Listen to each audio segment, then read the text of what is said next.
Market research is about gathering information about potential customer and market segments that can help you understand your customers and their needs.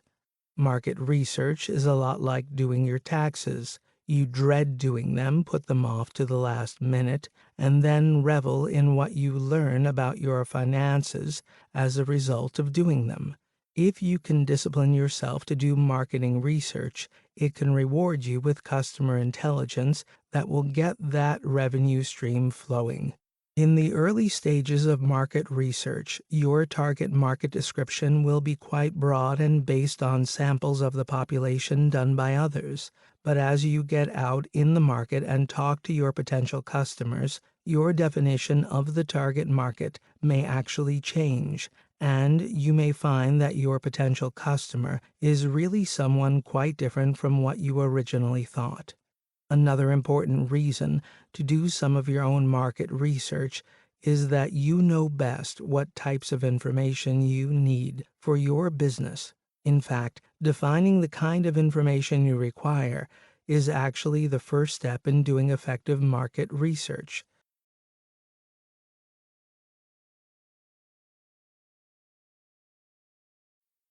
You've probably heard the term target market before. Target market represents the segment of the marketplace whose needs your product or service will satisfy. To put it another way, the target market consists of the customers who are most likely to purchase your product or use your service. It's important to target a specific market rather than try to hit the whole market at once. Why is this? The answer is simple. Marketing to customers is a very costly undertaking for any business. So you want to be sure that you reach the customers who will actually buy from you. And who are those first customers? The ones in the most pain, because they have the problem that you're solving. They're the ones who have their credit cards out when your product or service hits the market.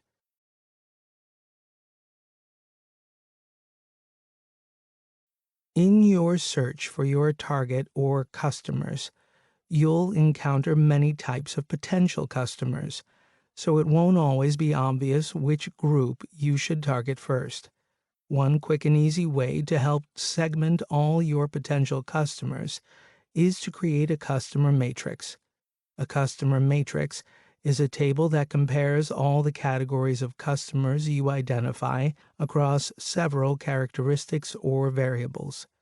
The typical characteristics used to compare customers are the benefits that a particular customer seeks from your products and services, the distribution channel you can use to deliver those benefits, the marketing strategy that's appropriate for that customer.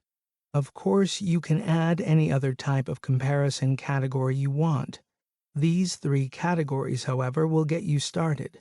Notice that each customer requires different benefits from the company. What this really tells you is that you define customer categories by the benefits to the customer.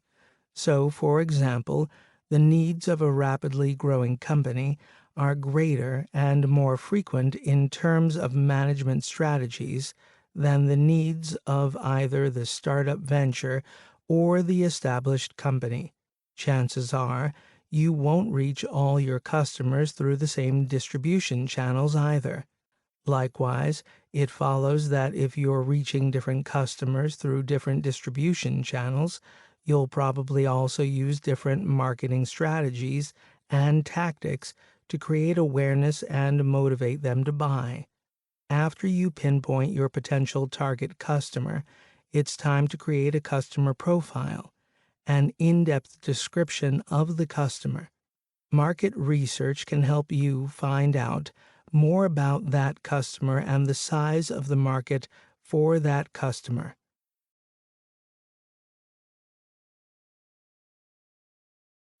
Before you do your market research to learn about your target customer and possibly reinvent the wheel, it's a good idea to find out what others have said about your customer.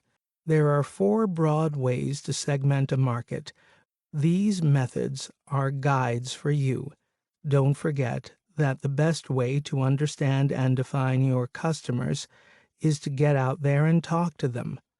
Demographics. Demographics are the most common type of segmentation. Good market research firms can tell you down to the precise neighborhood what people buy, when they buy, how much they buy, and how much they earn.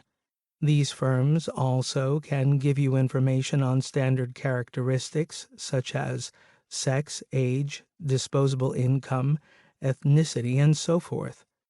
The benefits of the product or service.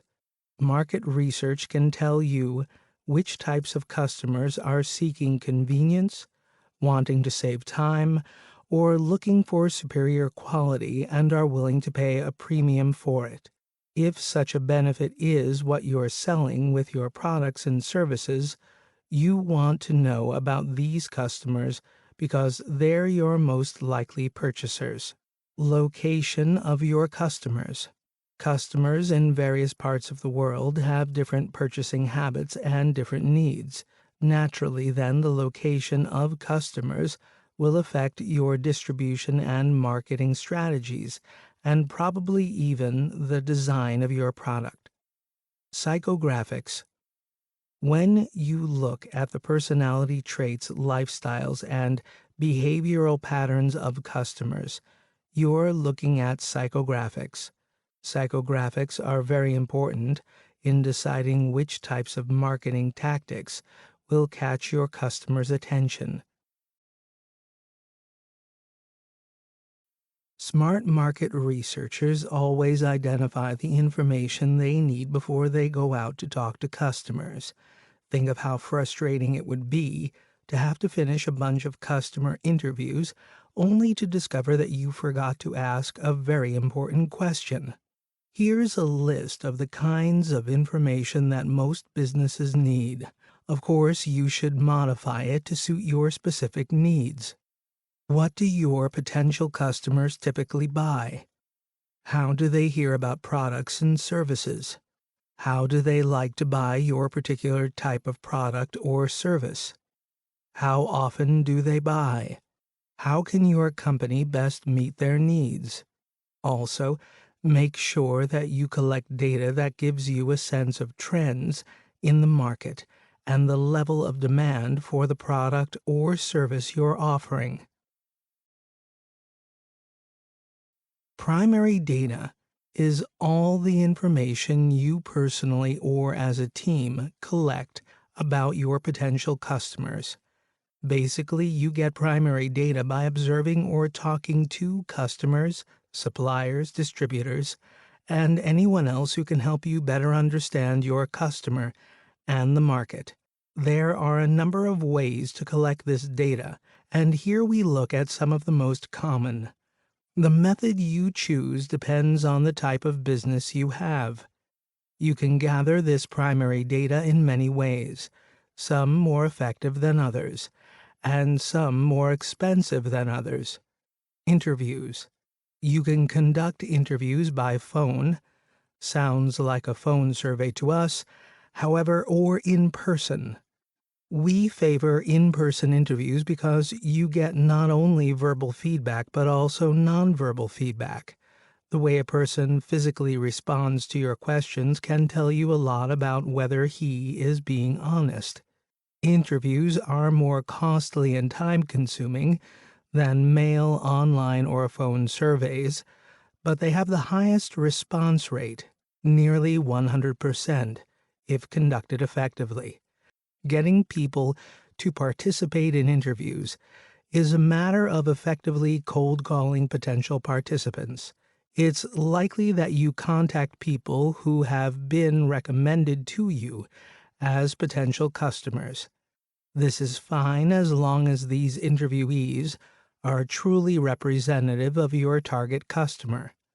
Where you find interview candidates depends on the type of business you have and the type of customer you're targeting. For example, if consumers of music are your target, You can find potential interviewees at shopping malls and outside music stores, such as a guitar center. Focus groups. Focus groups are like group therapy.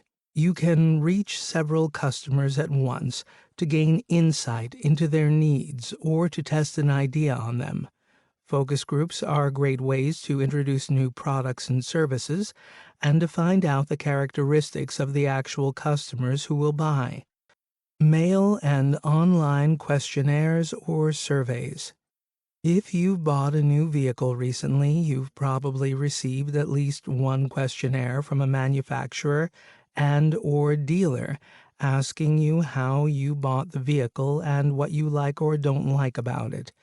The good thing about these mail and online surveys is that a company can reach a lot of people relatively easily and quickly. This technique, however, does have a couple problems.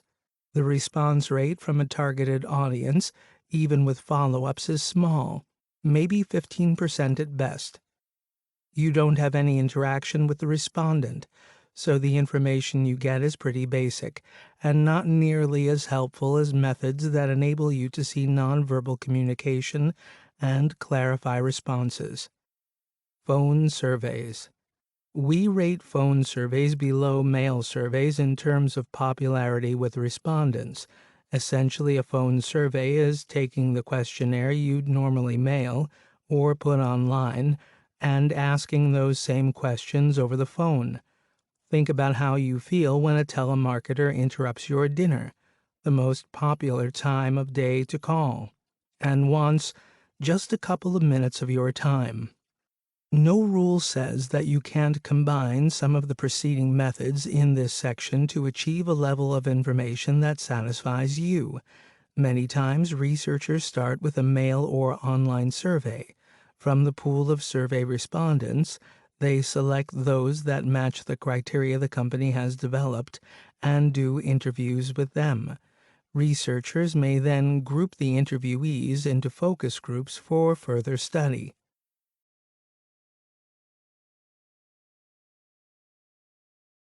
The toughest question facing any company introducing a new product or service to the market is, how do we figure out how much we'll sell? Unfortunately, there is no totally accurate way to get the answer. You have to triangulate, come at it from 3 different directions, to get a number that seems to make sense. Trust us, no one gets it right all the time. The following list presents some tips to help you get as close as possible to the real demand for your product or service. Look at substitute products. If your product or service isn't unique or one of a kind, and most aren't, you may be able to find a similar existing product. Study its demand patterns and extrapolate that information to your own situation. Be sure when choosing a substitute product or service that you choose one that uses your distribution channel. The number of intermediaries a product goes through to reach the customer affects the final price. Talk to industry experts. The people who deal with your type of product or service every day have a good handle on demand, so talk to distributors, retailers, suppliers, anyone that deals with your category of products or services. Do a test market. Many companies, particularly those dealing in consumer products, do test markets in cities where the population is generally representative of the United States at large. Denver, for example. Manufacturing a limited production run and employing limited advertising enables you to see whether the product catches on before you incur the huge cost of large-scale production and advertising. When you add your own experience and understanding of the customer and the market to this list, you've probably done the best you can to predict demand.